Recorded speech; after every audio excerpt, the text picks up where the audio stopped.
Good morning, students. Myself, Dr. Sunaina Khatri, Assistant Professor in ABSD, Government PG College, Badme.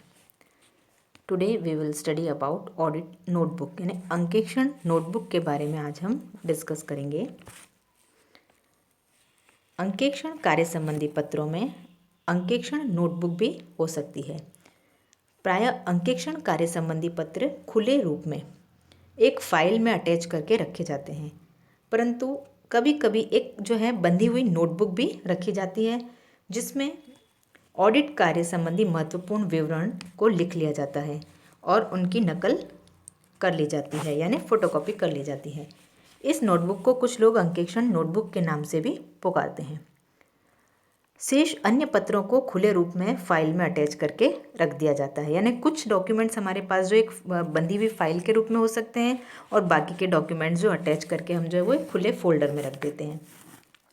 ऐसा देखा गया है कि हमेशा अंकेक्षक अपने कार्यपत्रों को एक फाइल में अटैच करके रखते हैं तथा अलग से कोई बंधी हुई नोटबुक नहीं रखते हैं, किंतु यदि ऑडिटर ऐसा करते भी हैं तो इसमें प्रायः निम्नलिखित सूचनाएं दी हुई होती है। फर्स्ट है आंतरिक निरीक्षण के संबंध में जानकारी, यानी उस संस्था में इंटरनल चेक सिस्टम कैसा है। सेकंड, पुस्तकों के नाम, पुस्तपालन की प्रणाली एवं बड़े बड़े अधिकारियों के नाम पते आदि। थर्ड, संस्था पर लागू होने वाले कुछ महत्वपूर्ण मुख्य नियम। फोर्थ, व्यवसायी से पूछे जाने वाले महत्वपूर्ण प्रश्न और उनके उत्तर। फिफ्थ, खोए हुए प्रमाणकों की सूची। नेक्स्ट, मुख्य खातों के जोड़ एवं शेष। सेवंथ, वे सूचनाएं जो भविष्य के लिए अधिक महत्व रखती हैं। एट्थ, अन्य कोई विशेष बात जिसे कोई अंकेक्षक लिखना चाहे। तथा लास्ट, व्यवसाय की विशेषताएं। इन सब बातों को नोट करके वो अपनी नोटबुक में रख सकता है। अब ऑडिटर्स नोटबुक के क्या लाभ हैं? तो इस नोटबुक के प्रायः वही लाभ होते हैं जो ऑडिट कार्य संबंधी पत्रों के होते हैं, यानी वर्किंग पेपर्स के जो बेनिफिट्स हैं वही इसी के बेनिफिट्स भी होते हैं। जैसे फर्स्ट है न्यायालय में सुरक्षा, यानी अगर ऑडिटर के खिलाफ कोई कोर्ट में केस चलता है तो इससे वो अपने डॉक्यूमेंट जो है वो प्रूफ के रूप में दे सकता है। सेकंड, अंकेक्षक की योग्यता एवं कार्यकुशलता का माप। थर्ड, भविष्य में मार्गदर्शक। Fourth, reference. एंड फिफ्थ जो है अंकेक्षण का स्थायी प्रमाण।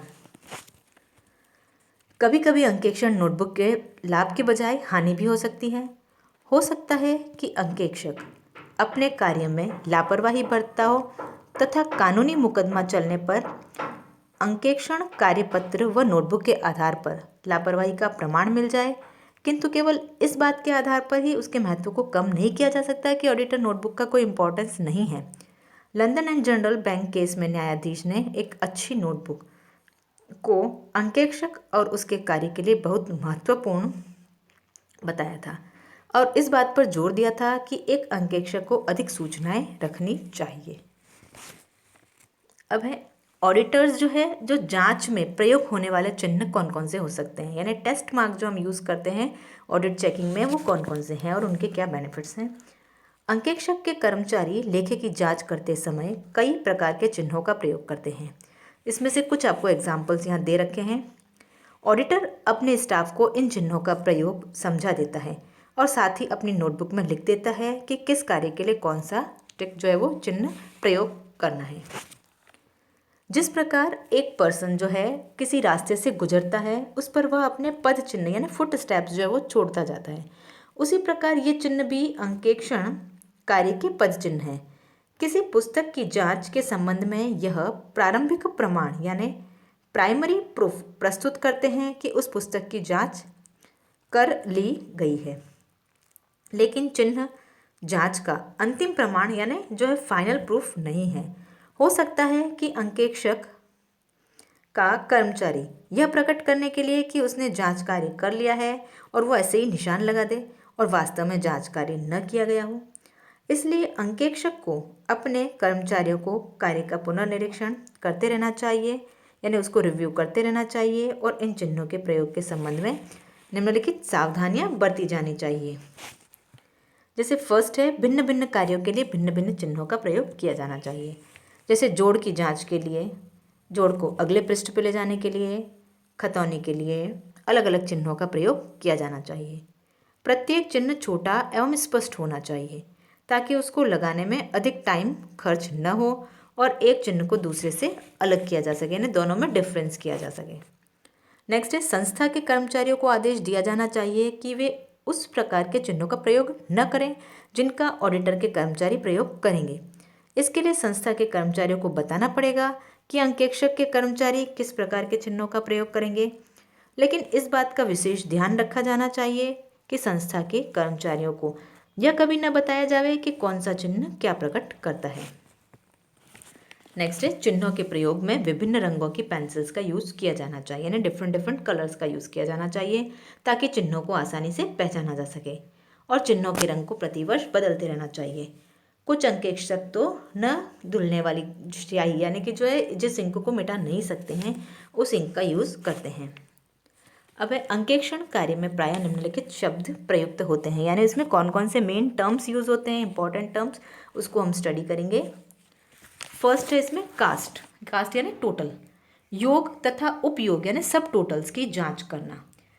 इसमें खड़े टोटल जो होते हैं जैसे वर्टिकल टोटल्स की जांच करना उसको कास्ट कहते हैं, और आड़े योग जो हॉरिजेंटल टोटल्स होते हैं उनकी जांच करने को क्रॉस कास्ट कहते हैं। सेकंड है चेक। अब संज्ञा के रूप में इस शब्द का अर्थ है शुद्धता या सत्यता प्राप्त करने के लिए कोई नियंत्रण यानी कंट्रोल या पर्यवेक्षण या सुपरविजन का वर्क। और यदि हम क्रिया के रूप में बात करें तो इसका अर्थ इस प्रकार होगा कि जांच के बाद किसी मद को किसी निशान के द्वारा चिन्हित करना, यानी इसकी टेस्टिंग हो गई है उसको टिक मार्क कर देना। नेक्स्ट है चेकिंग। अब चेकिंग का अर्थ है उन्हीं मदों या संस्थाओं की दो या दो से अधिक स्थानों पर तुलना करना, यानी चेकिंग करना, यानी कंपैरेटिव स्टडी। नेक्स्ट है कंपेयर। दो चीज़ों की समानता या असमानता को नोट करना, जैसे विक्रय बीजक तथा विक्रय खाता बही के लेखों की समानता या असमानताओं को नोट करना। नेक्स्ट है कन्फर्म। नियोक्ता अथवा उसके रिकॉर्ड के अलावा अन्य किसी स्रोत से अतिरिक्त प्रमाण प्राप्त करना, जैसे फॉर एग्जाम्पल बैंक में जमा शेष राशि के लिए व्यापारी रोकड़ बही के लेखों के अतिरिक्त बैंक से प्रमाण पत्र प्राप्त करना, अथवा ग्राहकों की तरफ से बकाया धन के लिए उनसे प्राप्त हिसाब का विवरण यानी स्टेटमेंट ऑफ अकाउंट्स देखना आदि। नेक्स्ट है एग्जामिन।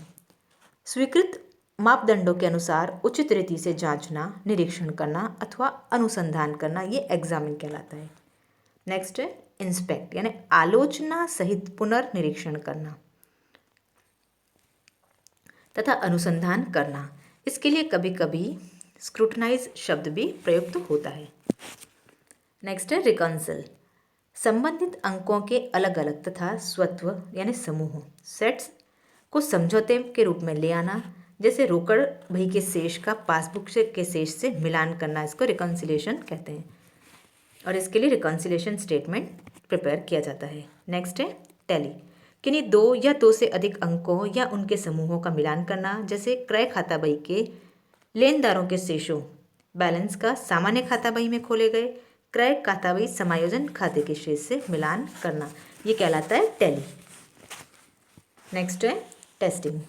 प्रतिनिधित्व करना, यानी रिप्रेजेंटेटिव सैंपल्स द्वारा लेखा संबंधी सौदों यानी अकाउंटिंग ट्रांजैक्शंस के एक भाग की जांच करना।